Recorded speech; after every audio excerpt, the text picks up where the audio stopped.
Olá, a paz do Senhor para você que está vendo esse vídeo. Meu nome é Mateus Jus Cristoni, sou líder do grupo de jovens Shekinah da Igreja Angra de Cristo da cidade de Ourinhos, São Paulo. Hoje é dia 9 de agosto, terça-feira, e eu tenho um convite especial para você. Hoje à noite acontece o culto da nossa igreja, o culto de ensinamento bíblico e oração.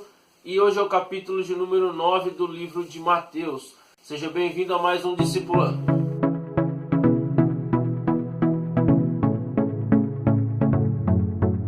Então você que está assistindo esse vídeo agora e está querendo uma vaga para trabalhar neste emprego, para servir esse serviço, clique aqui no botãozinho aqui do link para você ser jogado lá para o YouTube e continue assistindo. Chegando lá você clique no botãozinho inscrever-se para você acompanhar o resto dos vídeos e descubra qual é esse serviço que está nos chamando aqui no livro de Mateus.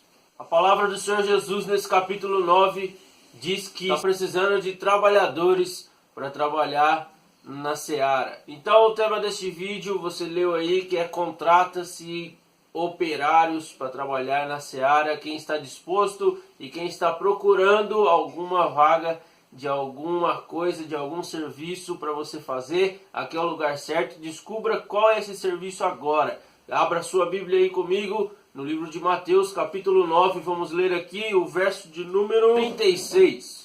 Ao ver as multidões, Jesus teve compaixão delas, porque estavam aflitas e desamparadas, como ovelhas sem pastor. Então Jesus disse aos seus discípulos: a seara é grande, mas os trabalhadores são poucos. Peçam, pois, ao Senhor da seara que envie trabalhadores para a sua seara. No capítulo 9, continua as maravilhas do Senhor Jesus que ele fez. Ele curou paralíticos, ele expulsou demônios, ele libertou as pessoas oprimidas, cativas, e pessoas confusas, e doutores da lei, e ele continuou sua jornada aqui na terra. Só que chegado um determinado momento, antes desse versículo que a gente leu, ele parou e viu assim que tinha muita gente ainda querendo o milagre, tinha muita gente atrás dele, tinha muita gente implorando para ele fazer alguma coisa, e ele não estava mais dando conta.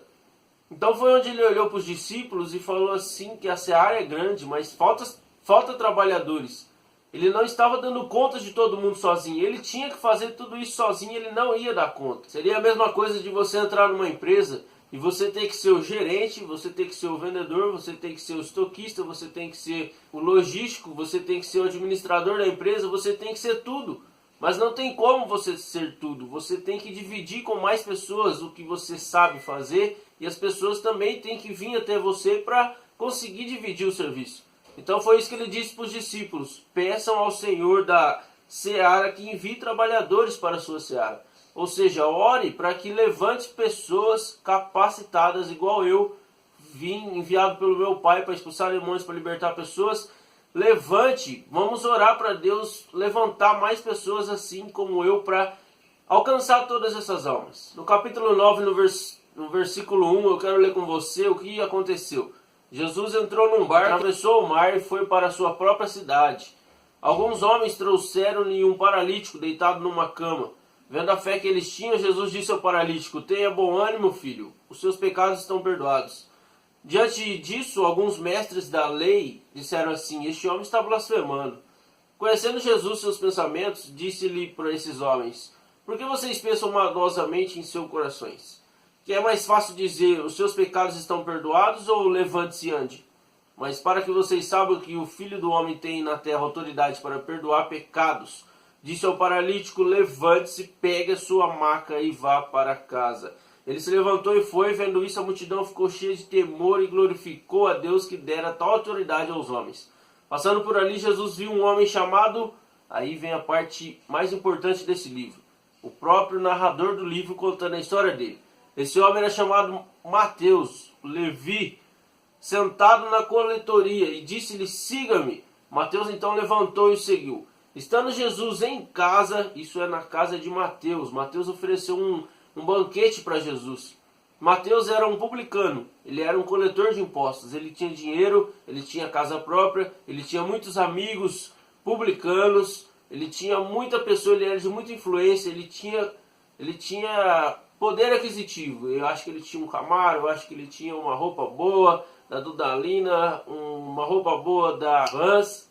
Então, ele tinha condições boas para se manter. Só que ele decidiu largar tudo isso para seguir Jesus, para seguir o mestre, para seguir o cara que estava no auge, o cara mais comentado da cidade. Ele não pensou duas vezes, largou tudo, seguiu Jesus e deu um banquete, uma festa para Jesus na casa dele.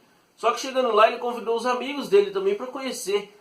E quando chegaram lá os discípulos e todos os mestres da lei que estavam seguindo Jesus, falou assim: oxe, mas a gente está no meio de publicanos, a gente está no meio de gente que coleta imposto, a gente está no meio de gente que trabalha para o governo, para o Império Romano, a gente está no meio que não é nosso meio. Quando eles olharam, viu Jesus sentado na mesa, juntamente com esses caras, conversando com o publicano. Vendo isso, versículo 11, fariseus perguntaram aos discípulos do Senhor Jesus: por que o mestre de vocês come com publicanos e pecadores? Ouvindo isso, Jesus disse: não são os que têm saúde que precisam de médico, mas sim os doentes. Vão aprender o que significa isto: desejo misericórdia, não sacrifício, pois eu não vim chamar justo, mas vim chamar pecadores. Então os discípulos de João vieram perguntar-lhe: por que nós e os fariseus jejuamos, mas os teus discípulos não? Jesus respondeu: como podem os convidados do noivo ficar de luto enquanto o noivo está com eles? Virão dias quando o noivo será tirado de vocês, então vocês terão que jejuar. Ninguém põe remendo de pano novo em roupa velha, pois o remendo forçará a roupa, tornando pior o rasgo. Nem se põe vinho novo em vasilhas de couro velhas. Se o fizer, as vasilhas se arrebentarão, o vinho se derramará e as vasilhas se estragarão. Falava ele ainda quando um dos dirigentes da sinagoga chegou, ajoelhou perante ele e disse: mestre, minha filha acaba de morrer. Vem e põe a tua mão sobre ela e ela viverá. Jesus se levantou e foi com ele e também os seus discípulos. Nisso uma mulher no meio do caminho, que havia 12 anos que vinha sofrendo de uma hemorragia, chegou por trás dele e tocou na orla, e todo mundo sabe que ela foi curada. E todo mundo sabe também que chegando Jesus lá na casa dessa menina, pegou a menina pela mão e falou: ela não está morta, ela está dormindo. Então foi onde pegou ela pela mão e levanta, e a menina reviveu novamente, voltou para a vida novamente. Só que ao falar que a menina estava dormindo, todo mundo deu risada da cara de Jesus. Como assim? A menina morreu, ela parou de respirar, o coração parou de bater. Como que ele fala que está dormindo? Esse cara é louco, como isso? E quando pegaram pela mão, olha só o que diz o versículo 26. A notícia deste acontecimento espalhou-se por toda aquela região. Saindo Jesus dali, 2 cegos seguiam ele e clamando: filho de Davi, tem misericórdia de nós. Entrando ele em casa, os cegos se aproximaram e eles perguntaram: vocês creem que eu sou capaz de fazer isso? Eles responderam: sim, Senhor. E ele, tocando nos olhos dele, disse que lhe seja feito segundo a fé que vocês têm. E a visão desses 2 cegos foram restauradas. Jesus falou para ele assim: cuidado, cuidem para que ninguém saiba disso que eu fiz em vocês. Sabe o que aconteceu? Os 2 cegos saíram dali esparramando a notícia por toda a cidade. Eles, porém, saíram e espalharam a notícia por toda aquela região. Enquanto eles se retiravam, foi levado a Jesus um homem endemoniado que não podia falar. Quando o demônio foi expulso, o mudo começou a falar. A multidão ficou admirada e disse: nunca se viu nada parecido em Israel. Mas os fariseus diziam: é pelo príncipe dos demônios que ele expulsa demônios. Jesus ia passando por todas as cidades e povoados, ensinando nas sinagogas, pregando as boas novas, curando todas as enfermidades e doenças. E aí onde chega a parte que a gente falou no começo. Teve uma hora que ele parou, depois de ele fazer tudo isso no meio da trajetória dele, ele olhou para aquele pessoal e falou assim: meu Deus, quanta gente ainda tem para mim fazer isso, mas são poucas pessoas capacitadas, parece que só eu tenho o poder por enquanto, só eu posso fazer isso, como eu vou dar conta de tudo isso? Isso tudo na própria cidade de Jesus. Então aí que ele começou a ganhar mais fama pelo que ele fazia, pelos milagres que ele realizava, assim como ele curou o cego, ele curou o paralítico, ele fez o mudo falar.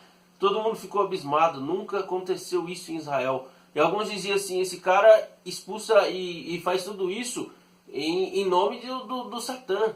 Só que na verdade os discípulos dele falavam assim: meu Deus, esse cara é o Filho de Deus, porque olha as maravilhas que ele faz. Até hoje, infelizmente, existem pessoas assim. Às vezes você vê alguma coisa e a gente vê alguma coisa e às vezes duvidamos. Mas é o poder de Deus. Se Jesus curava naquela época, ele é o mesmo, ele não mudou, ele cura hoje. Ele faz a pessoa enxergar, ele faz o mudo falar, ele faz o paralítico andar, ele faz o leproso ser curado. Ele faz tudo o que ele fazia antes, basta a gente usar a nossa fé. Os 2 cegos foram curados por causa da fé. Jesus falou, vocês vão ser curados conforme a fé de vocês. Se eles não tivessem a fé, se eles não acreditassem que Jesus é o Filho, se eles não acreditassem que Jesus expulsava isso no nome do Pai dele, se eles não acreditassem em tudo que Jesus pregava, jamais eles iam ficar curados. Mas eles ganharam a visão de volta porque eles confiaram e eles tiveram fé, eles não duvidaram do poder de Deus. Se a gente quer maravilhas na nossa vida, temos que confiar em Deus e apenas descansar e ter fé que verdadeiramente Ele está nos ouvindo e Ele vai realizar o milagre. Fique na paz do Senhor, amanhã voltamos com o capítulo 10. Muito obrigado por assistir, Deus te abençoe, compartilhe esse vídeo com mais gente. Até amanhã, tchau!